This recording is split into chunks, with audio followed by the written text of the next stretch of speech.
وسلام علی عباده الذین اصطفى اما بعد فاعوذ باللہ من الشیطان الرجیم بسم اللہ الرحمن الرحیم وَأَمَّا إِذَا مَا ابْتَلَاهُ فَقَدَرَ عَلَيْهِ رِزْقَهُ فَيَقُولُ رَبِّي أَهَانَنِ كَلَّا بَل لَّا تُكْرِمُونَ الْيَتِيمَ وَلَا تَحَاضُّونَ عَلَى طَعَامِ الْمِسْكِينِ وَتَأْكُلُونَ التُّرَاثَ أَكْلًا لَمًّا وَتُحِبُّونَ الْمَالَ حُبًّا جَمًّا سُبْحَانَ رَبِّكَ رَبِّ الْعِزَّةِ عَمَّا يَصِفُونَ وسلام علی المرسلین والحمد للہ رب العالمین اللہم صلی علی سیدنا محمد وعلی آل سیدنا محمد وبارک وسلم اللہم صلی علی سیدنا محمد وعلی آل سیدنا محمد وبارک وسلم۔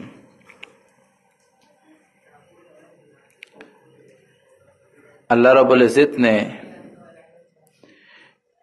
جس طرح انسان کو زندگی دی ہے، اس کا واسطہ زندگی سے ہے، تو ایک موڑ، ایک دن، ایک لمحہ ایسا بھی آتا ہے کہ اس کا نام مردوں میں شامل ہو جاتا ہے، اور یہ موت ایک ایسا پیالہ ہے جس کو ہر انسان نے پینا ہے۔ الموت قدح کل نفس شاربوها، موت ایک ایسا پیالہ ہے کہ ہر انسان نے اس کو پینا ہے، ہم چاہیں یا نہ چاہیں موت ہر گھر میں آئے گی۔ والقبر باب کل نفس داخلوها، قبر ایک ایسا دروازہ ہے ہر انسان اس میں داخل ہوگا، ہر گھر میں موت نے آنا ہے۔ اب جس گھر میں موت کا نکارہ بج جاتا ہے تو ہم یہ سمجھتے ہیں کہ جی اب ہم نے اس میت کو غسل دینا ہے، اور غسل دینے کے بعد کفن دے کر جا کے دفنا دینا ہے، ہمارا کام ختم۔ نہیں، علماء نے لکھا ہے کہ جو انسان مر جاتا ہے اس کے ہم پر 4 حقوق ہوتے ہیں، یا میت کے مال میں 4 حق ہوتے ہیں۔ جو انسان چھوڑ کے چلا جاتا ہے، جس کو ہم وراثت کہتے ہیں، اس میں 4 حقوق ہوتے ہیں۔ پہلا حق یہ ہے کہ اسی میت کے مال سے اس میت کے کفن دفن کا انتظام کیا جائے۔ کوئی اور بھی انتظام کر سکتا ہے، لیکن اگر کوئی اور انتظام نہیں کر رہا تو شریعت گنجائش دیتی ہے میت کے جو مال ہے اسی مال کو کفن دفن کے لیے استعمال کیا جائے۔ کفن دفن میں جو ہے جس طرح سرد خانے میں رکھتے ہیں تو اس کے اخراجات بھی ہو سکتے ہیں، آج کل جو ہے وہ قبر بھی جو ہے وہ لینی پڑتی ہے، اس کے اخراجات بھی ہوتے ہیں۔ اور اس دن ایک جاننے والا بتانے لگا کہ ہمارے یہاں کینیڈا میں ایک قبر پاکستانی 20 لاکھ روپے کی بنتی ہے۔ اللہ اکبر۔ تو کہہ رہے اس لیے ہم چاہتے ہیں کہ زندگی وہاں گزاریں، موت ہماری یہاں پہ آئے تو 20 لاکھ تو بچ جائیں گے کم سے کم۔ تو میت کے مال میں سب سے پہلا حق یہ ہے کہ اس کے کفن دفن کا انتظام کیا جائے۔ اگر کوئی اور انتظام نہیں کر رہا، اس بات کو بھی نوٹ کر لیجیے گا۔ کئی دفعہ جو ہے میت نے خود اپنے لیے کفن لا کے رکھا ہوتا ہے، یا باپ ہوتا ہے تو بیٹا کہتا ہے یار میں یہ چاہتا ہوں کہ میرے مال سے میرے والد کا کفن بنے، میری والدہ کا کفن بنے، میرے بیٹے کا کفن بنے، میرے بھائی کا کفن بنے، تو دیا جا سکتا ہے، بلکہ اجر کا کام ہے۔ حدیث مبارکہ میں ہے جو کسی مسلمان میت کو کفن پہناتا ہے اللہ اس کو جنت کے لباس سے پہنائیں گے۔ دوسرا جو ہے میت جو مال چھوڑ کے جاتا ہے اس سے سب سے پہلے کفن دفن کے بعد دوسرا کام ہے اس کا قرضہ ادا کیا جائے، دین۔ یہاں ہمارے ہاں ساتھیوں سے تھوڑی سی غلط فہمی ہو جاتی ہے، ہم قرضہ اسی کو سمجھتے ہیں کہ جو کسی سے اس نے باقاعدہ ادھار کے نام پہ لیا ہو کہ بھائی تو نے میرے پیسے جو ہے ادھار دے دے 1 لاکھ 2 لاکھ، ہم اسی کو قرضہ سمجھتے ہیں۔ تو اس کو قرآن کریم میں دین کہا گیا۔ تو دین کا مطلب جو ہے وہ صرف قرضہ نہیں بلکہ جو ہے تمام ادائیگیاں جو اس کے ذمہ تھی، کسی سے کوئی چیز خریدی تھی اب اس کی ادائیگی باقی تھی وہ بھی دین میں آئے گی، تو وہ ساری ادائیگیاں کرنا۔ کئی دفعہ ہم کہتے ہیں جی میرا تو والد فوت ہو گیا، اس نے معاملہ کیا تھا، تم جانو والد جانے، وہ قبر اس کی وہاں پہ ہے، جا کے لے لو۔ اللہ اکبر اللہ، اور وہ مال ہم اپنی جیب میں ڈال رہے ہوتے ہیں۔ نہیں، اگر میت کا مال ہے اس کی ادائیگی اس کے مال سے کریں۔ ہاں اپنی جیب سے کرنا چاہیں بسم اللہ کر سکتے انسان۔ تو پہلا حق میت کے مال میں اس کے کفن دفن کا ہے۔ دوسرا حق اس کی جو ادائیگیاں اس کے ذمہ تھی۔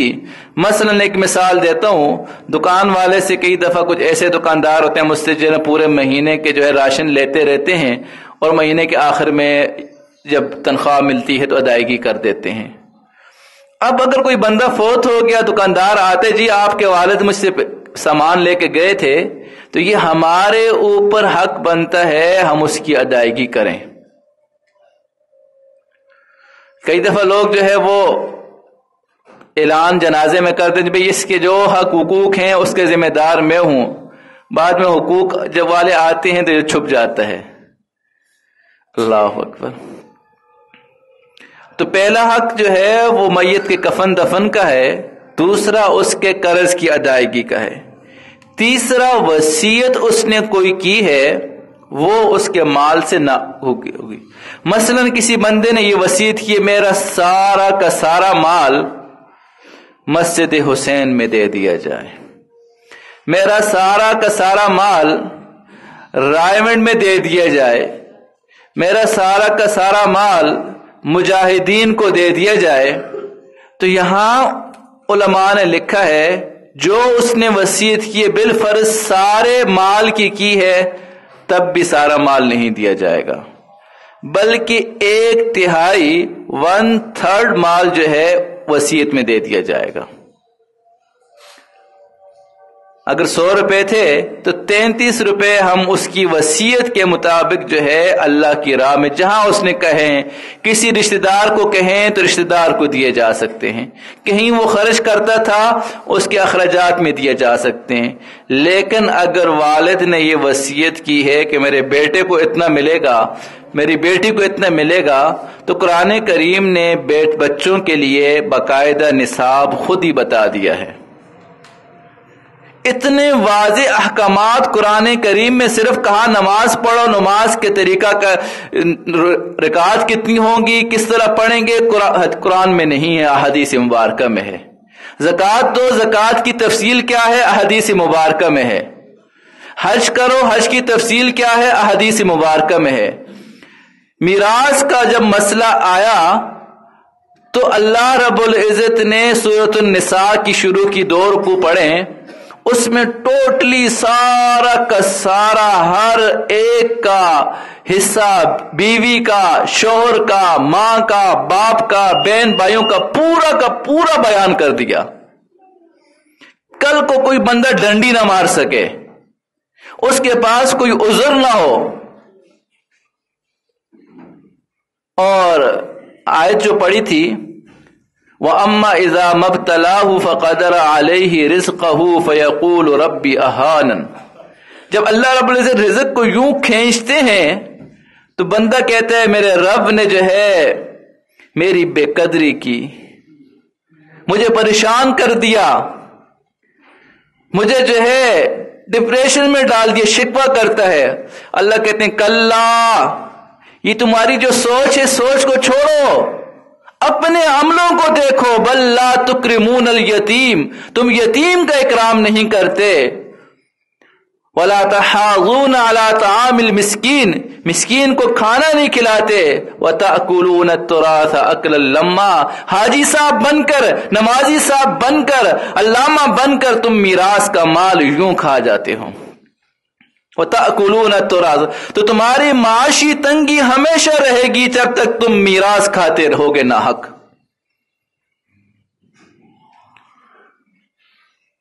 حتیٰ کہ علماء نے لکھا ہے میت کی جیب میں ایک الائچی کا دانہ بھی نکلے گا وہ بھی میراث میں شامل ہے۔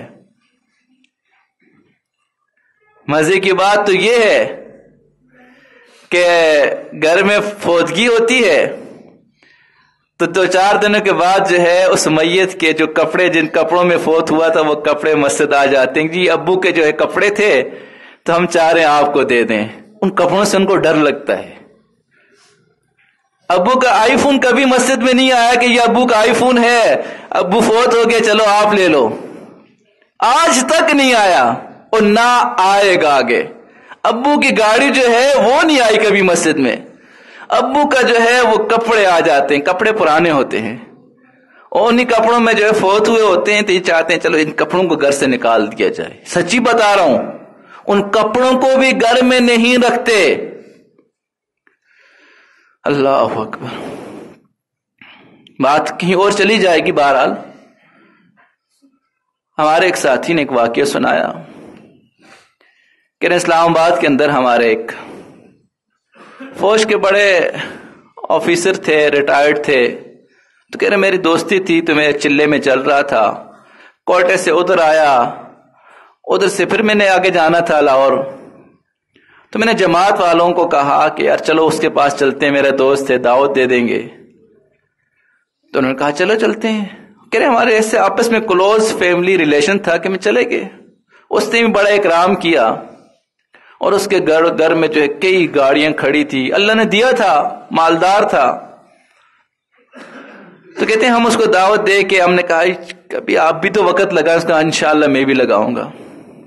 بہرحال کہہ رہے ہم وہاں سے لاہور روانہ ہوئے، آدھے راستے پہنچے، اس کی بیوی کا فون آیا کہ جی آپ بھائی آپ فوراً ہمارے گھر آئیں، اور اپنے شوہر کا نام لیا کہ وہ فوت ہو گئے۔ کہہ رہے میں جو ہے ساتھیوں کو کہا کہ اگر آپ چاہو تو واپس چلے جاتے ہیں، کہا چلے جاتے ہیں کوئی بات نہیں، چونکہ یہ امیر تھے جماعت کے تو سب نے ساتھیوں نے کہا جی چلے جاتے ہیں۔ کہہ رہے ہم رات کے ٹائم سحری کے ٹائم پہنچے تو وہ اوپر والی منزل پہ تھے، بیٹی بیوی اور بچے، اور ہم مجھے اشارہ نیچے سے کر رہے ہیں گیٹ سے آپ اوپر آ جائیں۔ تو لاش انہوں نے جو ہے گھر سے باہر نکال کر نیچے جو لاؤنج ہوتا ہے اس میں رکھی ہوئی تھی۔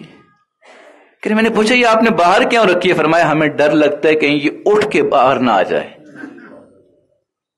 جس والد نے اتنا بڑا مکان بنایا، بچوں کے لیے گاڑیاں، ساری سہولیات دی، اس والد کو مرنے کے بعد چند گھنٹے گھر کے اندر رکھنا گوارا نہیں کیا۔ اسی لیے وہ کپڑے بھی نکال دیتے ہیں، یہ کپڑے جو ہے گھر میں ہوں گے، ایسا نہ ہو یہ کپڑے دوبارہ کپڑوں میں ابو دوبارہ آ جائیں۔ اللہ اکبر، یہ کپڑے بھی وراثت میں شامل ہیں، یہ کپڑے بھی۔ امام ابو حنیفہ رحمہ اللہ ایک بندے کی شام کا ٹائم تھے، عیادت کے لیے گئے اور اتنی دیر میں باتیں کر رہے تھے اس بندے کی روح نکل گئی۔ حضرت نے وہاں جو چراغ رکھا ہوا تھا، جو دیا جل رہا تھا، اس کو پھونک ماری، فوراً بجھا دیا۔ شاگردوں نے کہا حضرت غم کا موقع ہے، لوگ لائٹنگ زیادہ کرتے ہیں، آپ نے یہ چراغ ہی بجھا دیا۔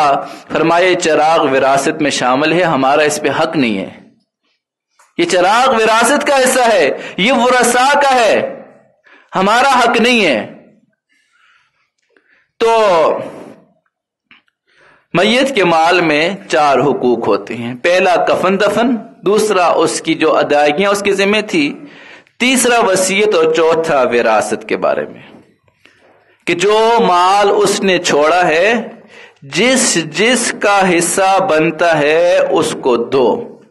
ہمارے ہاں معاشرے میں کئی دفعہ ہم کہتے ہیں جی اگر ہم اس کو تقسیم کر دیں گے، مثلا کوئی فیکٹری ہے تقسیم کر دیں گے تو بالکل ختم ہو جائے گی. جگہ ہے تقسیم کر دیں گے تو اس کی ویلیو ختم ہو جائے گی. اس بہانے مدتوں ہم وراثت کو تقسیم نہیں کرتے، یہ درست نہیں ہے.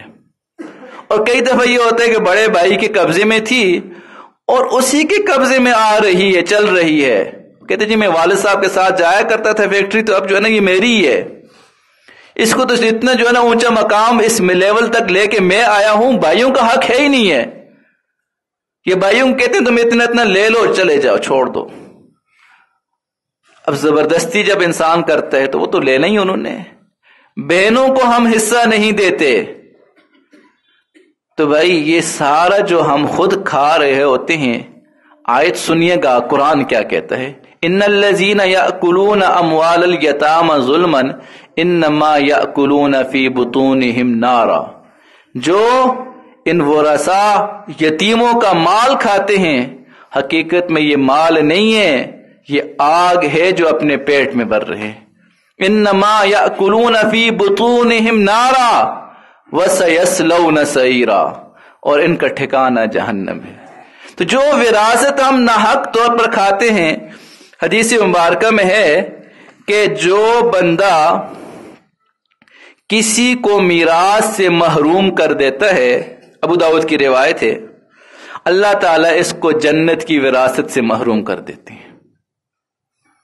جو کسی وارث کو محروم کر دیتا ہے، چاہے وہ بہن ہو. ہم کئی دفعہ بہنوں کو کہتے ہیں کہ جی آپ کی تو ہم نے شادی کروا دی تھی، چلو آپ چھوڑ دو. بہن بھی کہتی ہے کہ میں ضد کروں گی تو بھائی جو ہے ایک ہی دروازہ بچہ ہے جس پہ میں آتی ہوں تو یہاں آنا ہی بند ہو جائے گا. بہن بھی کہتی ہے چلو ٹھیک ہے. تو بہنیں معاف کر دیتی ہیں. کبھی بھائیوں نے بھی اپنی وراثت معاف کی ہے کیا؟ کبھی بھائیوں نے بھائیوں کو ملتے بھی ڈبل ہے بہنوں کے مقابلے میں. 3 روپے ہیں تو 2 روپے بھائی کو ملیں گے، 1 بہن کو ملے گا. معاشرے میں ہم سنتے رہتے ہیں جی بہن نے وراثت اپنی چھوڑ دی، کبھی بھائی نہیں چھوڑتا. حالانکہ یہ کمانے والا ہے، یہ کما سکتا ہے، وہ عورت کما نہیں سکتی، اس کا حصہ بھی سنگل ہے، وہ معاف کر دیتی ہے. بھائی کیوں نہیں معاف کرتا؟ پتہ چلا کہ وہ بھی معاف نہیں کرتی. وہ سمجھتی ہے کہ اگر میں آج جو ہے تھوڑی سی بھی ضد کروں گی. اور ایسے بہت سارے واقعات. ہمارے ایک جاننے والی خاتون تھی حیدرآباد میں، اس نے مشورہ کیا. میں نے کہا بھائی کسی سے جا کے کہو جی وراثت دیں ہمیں. جا کے کہا، بھائی نے کہا اگر دوبارہ وراثت کی بات کی تو اس دروازے پہ نہیں آنا. دروازہ بند. کہہ رہے اس کے بعد آج تک بھائی نے بات ہی نہیں کی، ہم سے ناراض. وہ اس وراثت کے اوپر سانپ بن کے بیٹھا ہوا ہے، سمجھ رہا ہے کہ مجھے سکون ملے گا یہ وراثت کا مال کھا کے. پیٹ میں آگ. ہم تھوڑی سی جو ہے نا مرچوں والی بریانی کھاتے ہیں تنگ ہو جاتے ہیں، تو جو پیٹ میں آگ بھر کے پھر رہا ہو اس کو کہاں سکون ملے گا؟ اور یہ مال وراثت حرام کھائے گا، ناحق کھائے گا، اس کے بچے بھی وہی ناحق کھائیں گے، اس کی دعا بھی قبول نہیں ہوگی، اور اس کے بچے ماں باپ کے فرما بدار بھی نہیں ہوں گے. حرام کھا کے بچے بھی وہی کام کریں گے جو حرام کھا کے انسان کو آتے ہیں. یعنی اس کو ہم کہہ سکتے نا، حرام کھا کے بچے بھی حرامی ہوں گے. حرامی سے مراد یہ کہ حرام کام کرنے والے ہوں گے. ان کو پھر نمازوں کا شوق نہیں ہوگا، ان کو قرآن حفظ کرنے کا شوق نہیں ہوگا، وہ ماں باپ کے فرما بدار نہیں ہوں گے. وہاں پھر تباہی تباہی ہے. تو ہمارے اس معاشرے کے اندر عوام سے کیا گلہ کریں، عام لوگوں سے کیا شکوہ کریں؟ وہ لوگ جو دین کی طرف منسوب ہیں، جو دین کے عنوان سے جن کی پہچان ہے، وہ تک وراثت میں گڑبڑ کر لیتے ہیں. جو بھی وراثت کا مال کھائے گا وہ اپنی آخرت تباہ کرے گا. حدیث مبارکہ میں ہے، بخاری کی روایت ہے، جس نے کسی کی بالشت برابر اتنی زمین بھی لے لی، قیامت میں یہ زمین اس کے گلے میں توق بنا کے ڈالی جائے گی. یہ ہے وہ ظالم انسان. دنیا میں انسان کئی دفعہ ظلم کر لیتا ہے، کوئی پوچھنے والا نہیں ہوتا، لیکن ایک مقام تو وہ آئے گا جہاں تو بغیر سینگ والی بکری کو اگر سینگ والی بکری نے سینگ مارا ہوگا اللہ اس کو کھڑا کریں گے، دیکھو تمہارے پاس سینگ نہیں تھا، اس نے مارا تھا، آج تمہیں ہم سینگ دے رہے ہیں، اپنا انتقام لے لو۔ جب وہ جانوروں کے ظلم کا انتقام ہوگا تو انسانوں کے ظلم کو تو پوچھ ہوگی، ہم بچ نہیں سکیں گے۔ جیسے ہی آنکھ بند ہوگی ایک نئی دنیا شروع ہو جاتی ہے، حساب کتاب دینا ہوگا، یہ تو نے اتنا عرصہ یہ وراثت کیوں تقسیم نہیں کی؟ بڑے بھائی اگر ہوتا ہے اس کی ذمہ داری ہے کہ وراثت کو فوراً تقسیم کرے، علماء سے پوچھے، دارالافتاء میں جائے کہ جی کون کون سے کس کس کے حصے بنتے ہیں، سارے حصے بن کے سب کو دے دے۔ جی میرے پاس کیا بچے گا؟ کچھ نہیں بچے گا، اللہ کی طرف سے عزتیں بچیں گی۔ اگر وہ 10 روپے بھی مل گئے برکت والے، وہ لاکھوں سے زیادہ تمہیں فائدہ دیں گے، اور لاکھوں روپے بھی مل گئے دوسروں کا حق بھی مکس کر کے تو وہ پریشان ہی کرے گا۔ وہ پیسے پھر عدالتوں میں، کورٹ کچہریوں میں، ہسپتالوں میں اور ادھر ادھر کی جو ہے حرام کاموں میں ہی خرچ ہوں گے۔ تو اس لیے کوشش یہ کریں، چونکہ یہ میت موت ہر گھر میں ہونی ہے اور یہ ہر گھر کا مہمان ہے، جہاں موت ہوتی ہے وہاں یہ وراثت کا تعلق ہوتا ہے۔ آخری واقعہ سنا کے ایک بزرگ فرماتے ہیں، ایک نوجوان فرماتے ہیں کہ جی ہمارے استاد تھے، فوت ہو گئے، تو کہتے ہیں میں نے اپنے استاد جی کو دیکھا کہ وہ خواب میں دیکھا بغیر لباس کے ہیں، برہنہ ہیں اور ادھر ادھر پریشان پھر رہے ہیں۔ میں نے کہا استاد جی آپ نے اتنا پڑھایا، دین پڑھایا، سب کچھ کیا، کیا وہ قبول نہ ہوا؟ کہ وہ سارا قبول ہوا ہے۔ کہا پھر پریشان کیا ہوئے؟ فرمایا چند دن پہلے پڑوسیوں سے سوئی مانگ کے لایا تھا، کچھ کپڑا سلائی کرنا تھا، واپس کرنا بھول گیا، وہ دیوار میں فلاں جگہ پہ رکھی ہوئی ہے، اب میرے گھر والوں کو جا کے کہہ دو کہ وہ سوئی ان کو واپس کر دے۔ کہتے ہیں میں دوسرے دن صبح فوراً گیا، میں نے کہا جی فلاں دیوار میں دیکھیں کوئی سوئی رکھی ہوئی ہے؟ کہا ہاں جی بالکل رکھی ہوئی ہے۔ فرمایا دو مجھے۔ پڑوسیوں کو دے کے آیا، دوسرے دن دیکھا میں استاد جی کو بہترین جو ہے لباس میں ہیں، خوشحال ہیں، اور ایک سوئی کی وجہ سے اتنے پریشان ہو گئے تھے۔ بھائی جو ہم ہزاروں روپے کھا لیتے ہیں وراثت کے، اس میں کیا ہوگا؟ دعا ہے کہ اللہ رب العزت ہم سب کو عمل کرنے کی توفیق عطا فرمائے۔ اللہ